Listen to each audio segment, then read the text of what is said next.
அழகர் கோவில்ல இருக்கிற 18ஆம் படி கற்பண்ண சுவாமியோட கதவுகள் வருஷத்துக்கு 2 தடவை மட்டும்தான் திறக்கப்படும். ஒன்னு ஆடி பௌர்ணமி அன்னைக்கு, இன்னொன்னு ஆடி அமாவாசை அன்னைக்கு. எல்லா கோவில்லையும் உருவமா இருக்கிற கருப்பண சுவாமி அழகர் கோவில் ராஜகோபுர கதவுல அருவமா இருக்கிறதா ஐதீகம். அழகர் கோவிலுக்கு திருட வந்த 18 மந்திரவாதிகளையும் வெட்டி அங்க இருக்கிற 18 படிகள்ல புதைத்து விட்டதா சொல்லப்படுது. அவங்களோட வந்த கருப்பண சுவாமி, நான் இங்கே இருந்து அழகரையும் அழகர் கோவிலையும் பாதுகாத்துக்கிறேன் அப்படின்னு சொல்லிட்டு அங்க இருக்கிற கதவுல உறைந்து விட்டதா ஐதீகம்.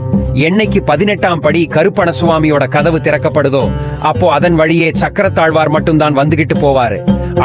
அழகரோட பல்லக்கு கூட அந்த ராஜகோபுர வாசல பயன்படுத்துறது கிடையாது. பக்கத்துல இருக்க வண்டி பாதையை மட்டும்தான் பொதுமக்களும் அழகரும் பயன்படுத்துறாங்க. ஏன்னா இந்த பாதையில 18 மந்திரவாதிகளை வெட்டி புதைத்ததுனால அந்த இடம் தீட்டுப்பட்டு விட்டது. அதனால்தான் அது வழியா அழகர் வெளியில வரமாட்டாரு. பக்கத்துல இருக்க வண்டி பாதை வழியா தான் வெளியே